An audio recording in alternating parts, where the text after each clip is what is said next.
सभी को नमस्कार, प्रणाम, जय श्री राम। आज मैं जा रहा हूँ कैथल डिस्ट्रिक्ट के रसीना गांव में। रसीना गांव में तीर्थ है ऋण मोचन तीर्थ। उस तीर्थ को जाके देखते हैं कितना उसमें जल है, जल शुद्ध है या अशुद्ध है। जाके देखते हैं कैसी तीर्थ की बनावट है। जैसा भी होगा मैं आपको दिखाऊंगा। आप मेरे ब्लॉग में बने रहना, साथ में चैनल को सब्सक्राइब करना। सभी को जय श्री राम, जय जय श्री राम। सभी को राम राम, नमस्कार। आज मैं आया हूं अपने कैथल डिस्ट्रिक्ट के रसीना गांव में। और रसीना गांव में ये पड़ता है हमारा ऋण मोचन तीर्थ। इस गांव में ऋण मोचन तीर्थ है। और इस तीर्थ का जो विधान है, जो विवरण है इसका, वो आता है हमारे पद्म पुराण में और ब्रह्म पुराण में। इसका विवरण आता है, वर्णित है ये हमारे पद्म पुराण में। उस तीर्थ के मैं आज आपको दर्शन करवाता हूँ। हमारे रसीना गांव में ये तीर्थ पड़ता है। और यहाँ पे देखिए ये बोर्ड भी लगा हुआ है, दिखाता हूँ मैं आपको।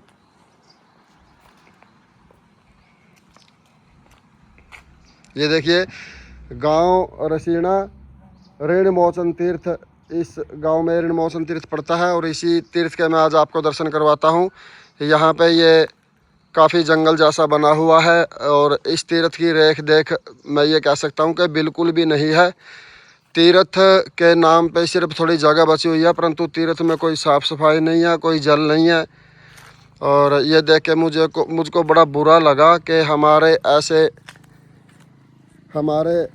यहाँ पे कैथल डिस्ट्रिक्ट में, हरियाणा में इतने तीर्थ हैं और तीर्थों की कोई रेख देख नहीं है। मुझे देख के बड़ा बुरा लगा। और इस तीर्थ को देख के तो बहुत ज़्यादा बुरा लगा, क्योंकि इस तीर्थ में कोई जल नहीं है, कोई रेख देख इस तीर्थ की नहीं है। आइए मैं आपको इसके दर्शन करवाता हूँ तीर्थ के। और इस तीर्थ पे अच्छे अच्छे मंदिर भी बनाए हुए हैं। उन मंदिरों के मैं आपको दर्शन करवाऊँगा। ये निशानी तो लगाई गई है हमारे कुरुक्षेत्र का जो विकास बोर्ड है, उन्होंने यहाँ पे आके ये निशानियाँ तो लगाई गई है। कहाँ पे क्या है वो, जैसे देखिए उधर वो लगा हुआ है, यहाँ पे ये महिला घाट है। ऐसे ये बोर्ड तो लगा दिए हैं, पर अभी तक यहाँ पे कोई रेख देख नहीं है, साफ़ सफाई नहीं है। दिखाता हूँ मैं आपको। और इस तीर्थ में जल की एक बूंद भी नहीं है, खाली पड़ा हुआ है बिल्कुल।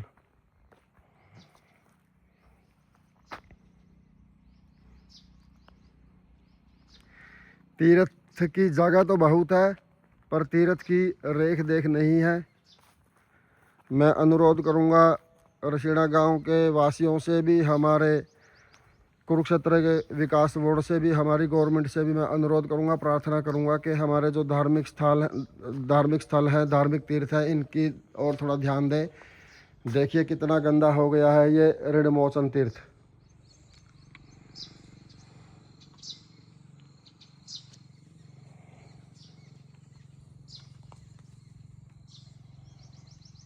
दर्शन करिए आप ऋण मोचन तीर्थ के।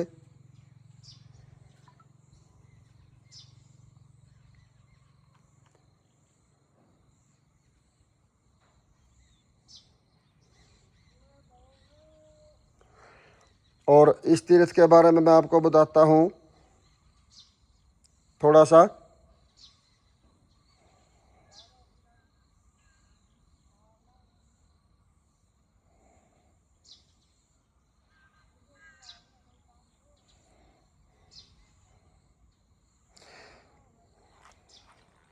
देखिए उधर भी आप दर्शन करिए, ये घाट बने हुए हैं। घाट तो बना रखे हैं बड़े अच्छे अच्छे, पर रेख देख नहीं है यहाँ पे। मुझे देख के थोड़ा बुरा लगा भाई। चलो मैं इसके बारे में थोड़ा बताता हूँ आपको। पौराणिक साहित्य में कहीं इस तीर्थ को ऋण मोचन तो कहीं ऋण प्रमोचन कहा गया है। इसके अलग अलग नाम दिए गए हैं। कहीं पे ऋण मोचन कहा गया इसको, कहीं पे ऋण प्रमोचन कहा गया है। लेकिन इसका शाब्दिक अर्थ ऋणों से मुक्ति करने वाले ही है। ब्रह्म पुराण में कहा गया है कि ऋण मोचन तीर्थ स्रोत, स्मार्त अथवा अन्य सभी प्रकार के ऋणों से मुक्त कर देता है। इस तीर्थ में स्नान एवं दान से ऋणी मनुष्य ऋण से मुक्त हो जाता है और पूरे जीवन सुखी रहता है। उस व्यक्ति के ऊपर कभी किसी भी प्रकार का ऋण नहीं रहता या ऋण नहीं चढ़ता। और ऐसा इस तीर्थ का हमारे विधान है, ऐसा शास्त्र में लिखा हुआ है। देखिए मैं इधर से भी आपको दर्शन करवाता हूँ घाट के।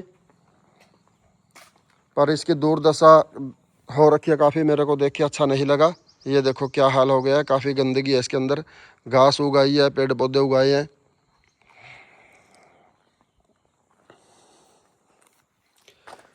एक दो तीर्थ देख को मेरे को बड़ा आनंद भी आया। जैसे मैंने तीर्थ देखा था सीवण में, ऐसा ही तीर्थ मैंने देखा था पुंडरी में। पुंडरी तीर्थ था, वो बहुत अच्छा तीर्थ था। और यहाँ पे किसी का कोई ध्यान नहीं है इस तीर्थ की तरफ, ना गांव वालों का, ना विकास बोर्ड का, ना गवर्नमेंट का। तो मैं सभी से प्लीज़ प्रार्थना करूँगा, अनुरोध करूँगा, आप ध्यान दें, कम से कम इसकी साफ़ सफाई करके इसमें कम से कम जल तो भर ही दें। तो ऐसा तो, क्योंकि तीर्थ का महत्व भी जल से ही, अगर तीर्थ में जल नहीं होगा तो उस तीर्थ का महत्व नहीं रहता। तो आप अगर मेरी बात सुन रहे हैं, मेरी वीडियो को देख रहे हैं, तो प्लीज़ इसमें जल भरवाने की कृपा ज़रूर करें, आपकी बड़ी कृपा होगी। चलिए मैं आपको मंदिर के दर्शन करवाता हूँ इस तीर्थ पे, जितने भी मंदिर बने हुए हैं। और देखिए जो ये पेड़ पौधे काफ़ी प्राचीन है। पहले ये ऐसी ऐसी झाड़ियाँ हर जगह होती थी, पर अब ये झाड़ियाँ कहीं कहीं रह गई हैं।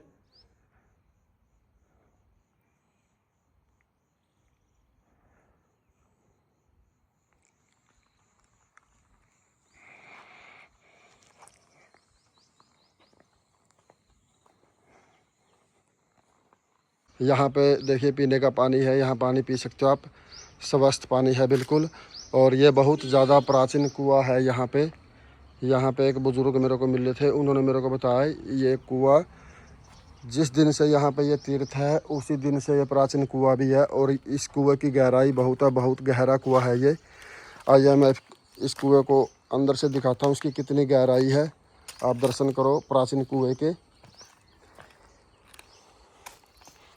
देखिए काफ़ी गहरा है ये कुआँ, और अंदर इसके काफ़ी अंधेरा है, नीचे तक आपको कुछ दिखाई नहीं देगा।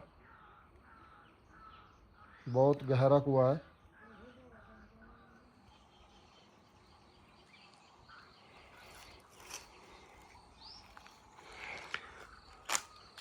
चलिए मैं आपको अंदर मंदिर के दर्शन करवाता हूँ।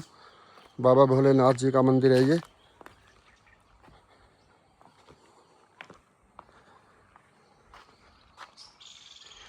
ये रसीना गांव में हमारा ऋण मोचन तीर्थ है, और उसी तीर्थ पे भगवान शंकर जी का मंदिर है। अंदर चल के मैं आपको दर्शन करवाता हूँ।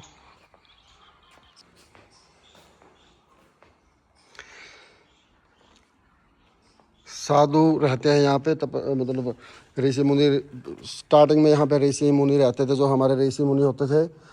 और अब वो ऋषि मुनि तो भाई नहीं रहे, परंतु यहाँ पे भगवान शंकर जी का मंदिर है, साधुओं की समाधियाँ हैं, उनके दर्शन मैं आपको कराता हूँ। देखिए कितनी प्यारी छोटी सी बगीची बनाई हुई है, गुलाब के फूल कितने प्यारे लग रहे हैं थोड़े पर अच्छे हैं बहुत।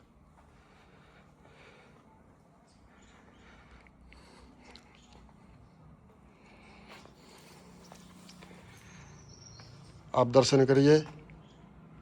जय हो गुरु महाराज, जय हो गुरु महाराज।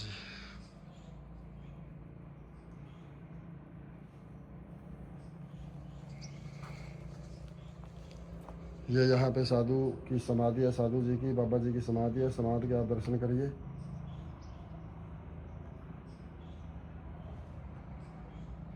यहाँ पे धूणे के दर्शन आपको करवाता हूँ।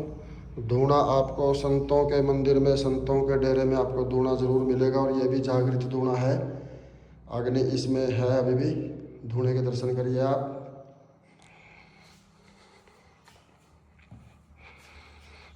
और उधर भगवान शंकर जी के मैं आपको दर्शन करवाता हूँ। देखिए बड़ा ही अजीब तरह का शिवलिंग है। ऐसा शिवलिंग मैंने यहाँ पे पहली बार देखा है, ऐसा शिवलिंग पहले और कहीं पे नहीं देखा।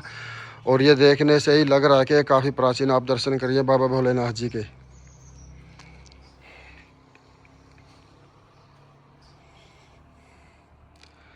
हरि ओम वंदे देव उमापति सुरगुरुम वंदे जगत कारणम वंदे पनक भूषणम मृगधरम वंदे पशूनां पतिम वंदे सूर्य संसाक वही नयनम वंदे मुकंदम प्रियम वंदे भक्त जनाश्रम च वरदम वंदे शिवम शंकरम श्री रुद्राय नमो नमः।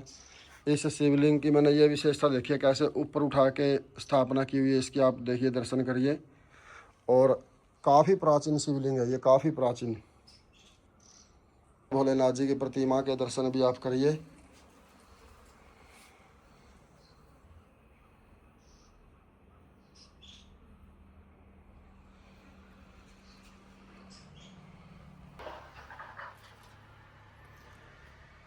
हरि ओम नमामि समीशान निर्वाण रूपम विभुम व्यापकम परम वेद स्वरूपम निजम निर्गुणम निर्विकल्पम निर्विषम चिदाकाशमाकाशवासम भजे हम निराकार ओंकार मूलम तुर्यम गिरा ज्ञान गौतितमीशं गिरीशं करालं महाकाल कालं कृपालं गुणाकार संसार पारं नतो हम तुषाराद्रि संकाश गौरम गंभीरं मनोभूतकोटि प्रभाश्री शरीरम साफृन्मौलिकलोलिनी चारुगंगालभस बालबालन्दु कंठे भुजंगाचलत्कुण्डलं सुवर्णतरविशालं प्रसन्नाननं नीलकण्ठं दयालं मृगाधीशं प्रियं शङ्करं सर्वनाथं भजामि प्रचण्डं प्रजिष्ठं परगलं प्रयसमखण्डमजं भानुकोटिप्रकाशं त्रयः सुनिर्मूलं शुल्पाणि भजेऽहं भवानी पतिं भावगम्यं कलातीत कल्याण कल्पांतकारी सदा सचिदानंदाता पुरारी चिदानंद संदोह मोहापहारी प्रसीद प्रसीद परमो मन्मथारणो मनात् पदारविन्दं भजन्ति ह लोके पर्यवानार्णं न तावत् सुखं शान्ति सन्तापनाशं प्रसीद परमो सर्वदिवासं न जानामि योगं जपं नव पूजां नतोऽहं सदा सर्वदा सम्भूतुभ्यं जरा जन्म दुःखोताप्यमानं परमोपाहि यापं नमामि शम्भो रुद्राष्टकमिदं प्रोक्तं विपन्नहर्दोषये पठन्ति दुराभक्ता तेषां शम्भु प्रसीदतिः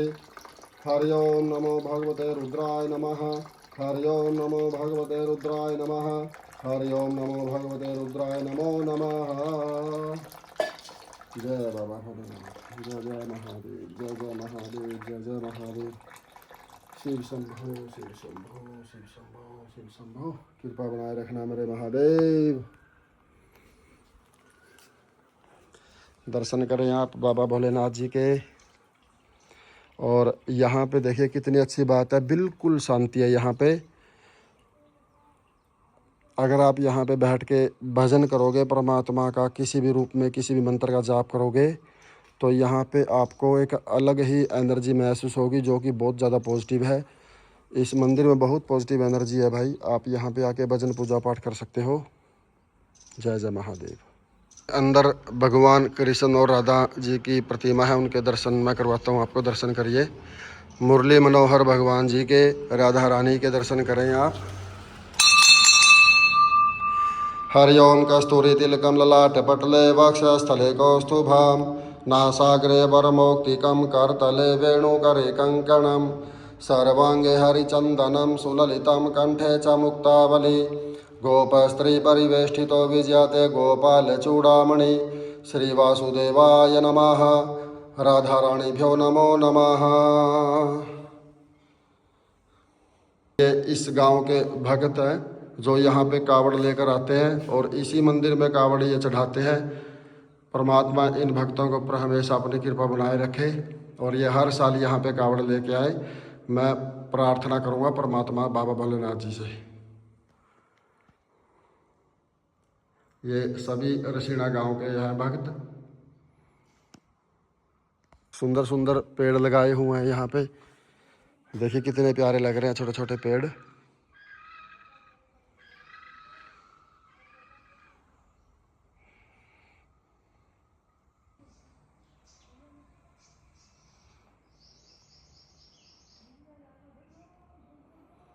ये जो आप सामने प्रतिमा देख रहे हो, ये 10वीं सदी की प्रतिमाएं हैं। आप इनके दर्शन करें, कितनी प्राचीन है ये प्रतिमाएं।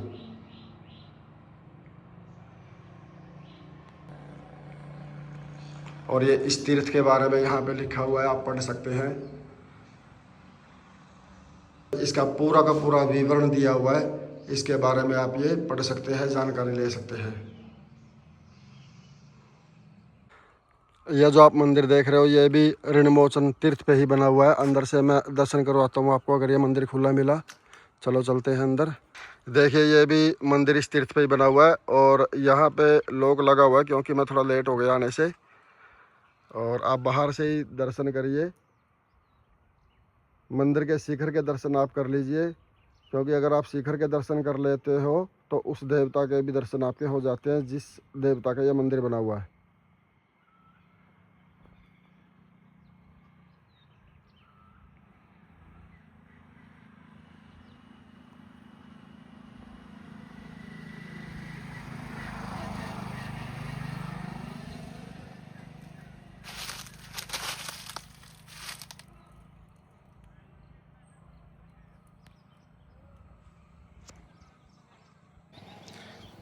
आज मैंने मेरे चैनल के माध्यम से आपको रसीना गांव में ऋणमोचन तीर्थ के दर्शन करवाए और इस तीर्थ को देखकर मेरा थोड़ा सा मन दुखी हुआ, दिल दुखी हुआ, क्योंकि इस तीर्थ की बिल्कुल भी रेख देख यहाँ पे नहीं है।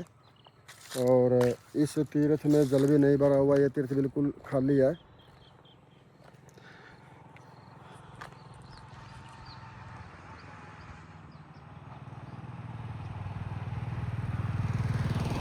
देखिए कितनी अच्छी बात लिखी हुई है, जो व्यक्ति गुरुजनों की सेवा करता है उसे ईश्वर की कृपा प्राप्त होती है। देखिए कितनी अच्छी लाइन लिखी हुई है।